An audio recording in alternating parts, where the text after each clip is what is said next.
조선시대 왕들의 질병과 건강관리법을 파헤쳐보는 제왕의 질병. 오늘도 갑산 한의원 이상권 원장 나와 계십니다. 안녕하세요. 네, 이상권입니다. 안녕하십니까? 예, 요즘같이 참 찬 날씨에는 생각나는 게 몇 가지 있어요. 예. 겨울에 생강차. 예. 보통 이렇게 많이 마시는데 예.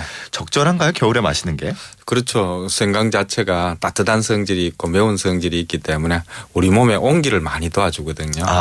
우리 몸이 그냥 36.5도를 유지하는 게 아니고 사실 우리 몸이 처절하게 보일러를 떼는 거거든요. 처절하게? 그렇죠. 36.5도라는 게 얼마나 힘들겠습니까, 사실은. 그렇죠. 그런데 이제 그런 어떤 온기를 도와주는 역할을 생강이 해주기 때문에 겨울 추운 날씨에는 꼭 필요한 음식이라고 볼 수 있죠. 네. 도와주는 역할을 하는 게 생강이다 이렇게 말씀해 주셨는데 조선시대의 왕 중에서 이 체온을 유지하기 위해서 이 겨울을 잘 나기 위해서 생강을 즐겨 찾던 임금이 있을까요? 예, 대표적인 사람이 인종임금이죠. 예. 이분은 이제 사실은 체온을 유지하기 위한 그런 목적은 아니었고 조선 왕조가 유교적 이상 국가를 실현하는 거지 않습니까? 네.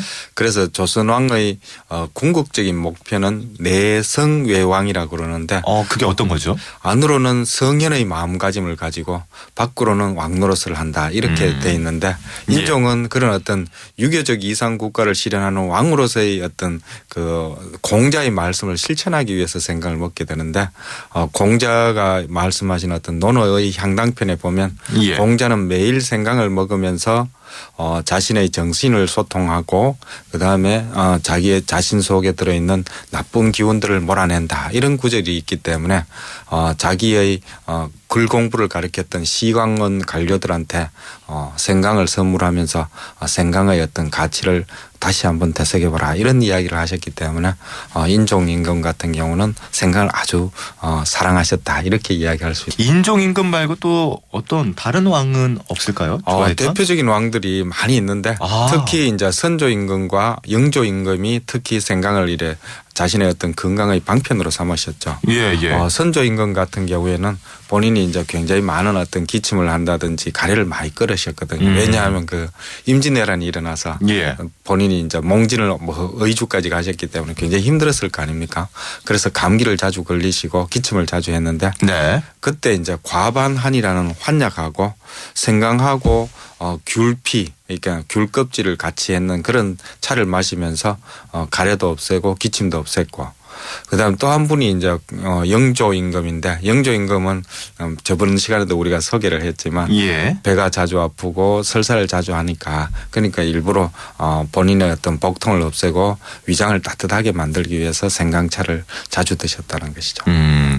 생강이 확실히 이 몸을 따뜻하게 하는데 도와주는 것 같은데 근데 원래 몸이 좀 뜨거운 분들 계시잖아요. 이분들한테 생강 도움이 될까요? 생강의 껍질은 차고 안은 따뜻하거든요. 이거는 이제 한의학적인 원리인데 우리가 조개 같은 경우는 껍질은 딱딱하지만 속은 몰랑몰랑 하잖아요.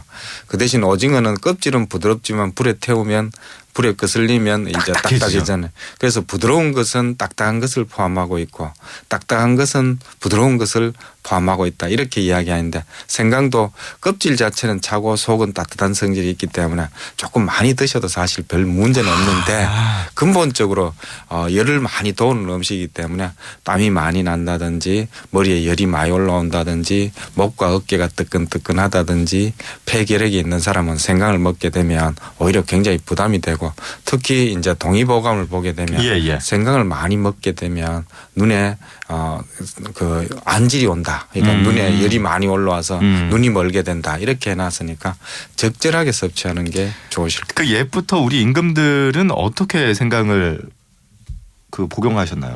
이제 생강하고 귤피를 주로 같이 드셨던 것 같아요. 그런데 이제 대표적인 음식이 생강하고 계피를 같이 해서 같이 해서 그걸 이제 독을 없애는 음식으로 먹었다든지 아니면 단수라는 음식을 만들었는데 이 단수라는 음식은 이제 조선의 어떤 왕실의 대표적인 음식 중에 하나인데 육포에다가 생강하고 계피를 뿌려서 그래서 먹게 되면 고기의 어떤 맛도 살고 향기도 좋아지고 소화도 잘 되기 때문에 그래서 단수라는 음식을 만들어 쓰신 걸로 그렇게 알려져 있습니다. 그 장어 좋아하시는 분들은 장어랑 생강이랑 같이 드시잖아요. 싸서. 그렇죠. 그것도 괜찮아요? 생강 속에는 보통 이제 진제롤이라는 성분이 있는데 네. 이게 콜레스테롤이나 지질을 잘 분해하는 그런 성분이 있거든요. 우리가 삼겹살을 우리가 굽다가 이래 프라이팬에 두면 삼겹살에 기름이 막 뭉치면서 어리잖아요. 그렇죠. 그럴 때 다시 불을 떼면 어떻게 됩니까? 다시 풀어지면서 부드럽게 되잖아요.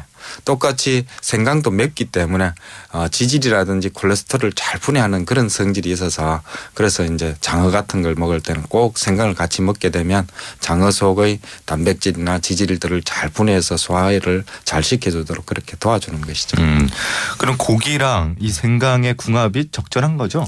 그렇죠. 특히 이제 돼지고기 같은 경우는 아주 좋죠. 돼지고기는 뭐 조금 냄새가 나면서 우리가 북방을 상징하는 음식이기 때문에 기름이 많기 때문에 소화가 잘 안 되지 않습니까? 네. 그럴 때 이제 생강을 같이 넣으면 냄새도 없애고 이제 우리 몸에 단백질의 분해도 도와주니까. 그럼 생강차를 끓이는 방법이 혹시 좋은 게 있을까요? 좋은 방법이? 예, 여러 가지가 있는데 네. 대표적인 것이 우리가 감기가 걸렸을 때 생강하고 대추를 같이 넣으면 아주 좋죠. 왜냐하면 생강 자체는 맵기 때문에 좀 열을 올리고 그렇죠. 대추 자체는 따뜻하면서도 안에 이제 진이 많이 들어있지 않습니까? 항상 우리는 음식에 있어서는 음량을 아주 중요시하는데 생강의 따뜻한 성분은 양기를 돋우고 대추의 촉촉한 성분은 음기를 돋우기 때문에 감기를 잘 없앨 때는 생강하고 대추 그리고 팥뿌리를 같이 먹게 되면 감기를 아주 잘 이길 수 있는 그런 대표적인 약차가 되는 것이죠. 그럼 감기가 걸렸을 때 이 주전자에다가 물을 받고 거기다 생강 조금 넣고 그 대추 넣고 하면 그냥 끓이면 되는. 대추는 그 대신 이제 껍질이 굉장히 이제 단단하기 때문에 잘 우러나지 않거든요. 그래서 대추의 껍질에는 반드시 칼집을 넣고 거기에다 마지막으로 이제 다 끓이고 난 뒤에는 한 5분 전에 팥뿌리 파의 푸른 부분과 흰 부분이 있는데 흰 부분을 넣게 되면 감기를 잘 없애주는 그런 흰 부분, 하얀 부분. 그걸 총백이라고 합니다. 예, 그럼 이걸 끓인 거를 평소에 그러니까 감기 걸렸을 때 꼭 마시는 게 아니라 평소에 물처럼 마시는 건 어떨까요? 네, 보온병에 넣어놓고 먹게 되면 감기를 예방하는 효과도 있고 소화도 도와주기 때문에 아주 도움이 많이 됩니다. 알겠습니다. 오늘 생강에 대해서 참 여러 가지 이야기 들어봤는데 이 도움이 많이 되는 음식 같아요. 그렇죠. 아주 우리 특히 이제 여성분들한테 좋은데 여성분들이 차가운 바위나 차가운 데 앉으면 대부분 앉지 말라고 이야기하잖아요. 그렇죠. 엉덩이를 통해서라도 이래 냉기가 들어오면 자궁의 피가 굳어지거나 아니면 혈액이 잘 안 돌면서 이제 생리불순이라든지 생리통이 많이 생기는데 자궁은 따뜻하게 해주는 게 제일 좋거든요. 그래서 여성들 건강에도 생강을 먹게 되면 자궁 자체가 따뜻해지면서 신진대사 기능을 좋게 해주기 때문에 아주 도움이 된다는 것이죠. 네, 알겠습니다. 저도 어머니한테 꼭 생강을 많이 선물해 드려야 되겠네요. 절대 이 안젤과는 관련이 없고요. 예.